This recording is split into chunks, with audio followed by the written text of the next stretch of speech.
Si Hamster Combat o si X Empire? Alin ang mas pipiliin mo sa kanilang dalawa? At ayan po ang siyang ating pag-uusapan sa video na ito. Pero bago po tayo magpatuloy, ay nais ko lamang po munang bigyang linaw ang aking disclaimer kung saan ang nilalaman po ng video na ito ay hindi po ito isang financial advice. For education and information purposes lamang po ang layunin nito. At ayan mga ka-crypto, unahin po muna natin si Hamster Combat.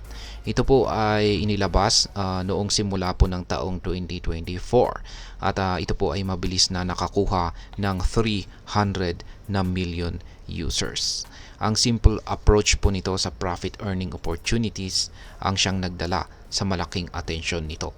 Pero hindi lahat ay naging smooth sailing sapagkat nagkaroon po ng mga challenges sa airdrop distribution kung saan ay nagdulot ng volatility sa presyo ng token nito.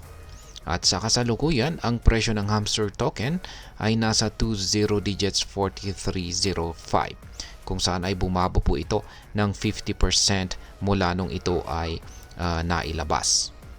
Ang kanyang market capitalization naman ay nasa $277 million at ang kanyang trading volume ay nasa $103 million. At ayon po sa mga analyst ay posibleng makarecover daw po ang kanyang presyo lalo na't may paparating na airdrop season 2. Ngayon naman ay pag-usapan natin itong si X Empire.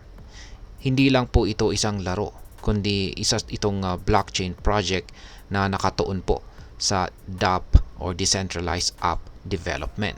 Naging popular po ito dahil sa mga animations kung saan ay tampok po si Ginoong Elon Musk at iba pang kilalang mga crypto influencers. Ang X Empire ay may naka-schedule na airdrop at token generation event ngayong buwan kung saan ay ito po yung nagdudulot ng malaking hype sa market nito.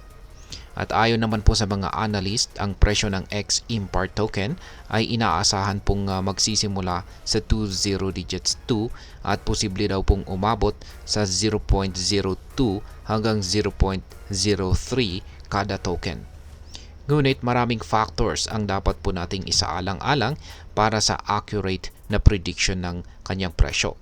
Sapagkat may mga analyst din na naniniwalang maaring sundan ni X Empire ang price pattern na naranasan po ni Hamster Combat dahil sa kanilang mga similarities or pagkakatulad ng kanilang mataas na popularity, daily rewards at airdrop eligibility. Ngayon sa kabila po ng kanilang mga pagkakaiba ay parehong trending ang Hamster Combat at ang X Empire sa top to earn gaming community. Ang Hamster Combat ay nakaranas na po ng mga pagsubok sa airdrop at token launch nito habang ang X Empire ay nasa phase pa lamang kung saan ay naghahanda po para sa mga ito. Ngayon ay kung ikaw po ay isang investor ay mahalagang isaalang-alang po natin ang kasalukuyang estado ng bawat proyekto. Ang Hamster Combat ay meron naman po siyang established na user base at kasalukuyang nakaka-recover mula sa kanyang volatility. Samantala, ang X Empire naman ay may malaking potensyal ngunit nasa early stages pa lamang ito. At ayan sa huli, ang pagpili po sa pagitan ni Hamster Combat at X Empire ay nakadepende po yan sa iyong risk tolerance at investment strategy. Kung ikaw ay naghahanap po ng established na proyekto na may potensyal na makarecover, maaaring mas angkop sa iyo si Hamster Combat. Ngunit kung ikaw ay willing na mag-take ng risk para sa potential high returns, ang X Empire naman ay isa pong promising option. At ayan, alinman ang iyong pipiliin ay mahalaga ang pagre-research at pag-unawa sa dynamics ng bawat proyekto. Kaya sapagkat sa mundo po ng crypto ay ang informed decision making ay ito po talaga yung susi sa matagumpay na investment. Kaya ayan, ikaw bilang isang viewer ay alin ang pipiliin mo? Si Hamster Combat o si X Empire? I-share ang inyong thoughts sa comment section sa ibaba. At ayan, hanggang dito na lamang po tayo sa video na ito mga ka-crypto. Sana po ay inyong nagustuhan ang aking paliwanag sa video na ito. Kung inyo po itong nagustuhan, pakiclick lamang po ang like button nito.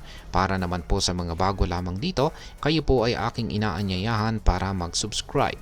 Pakiclick na rin po ang bell icon nito dahil ito po ang siya magsisilbing notification nito sa mga bago kong videos na akin pong ina-upload sa aking YouTube channel na ito. Marami pong salamat sa panonood, ingat po tayo lagi at God bless po sa ating lahat.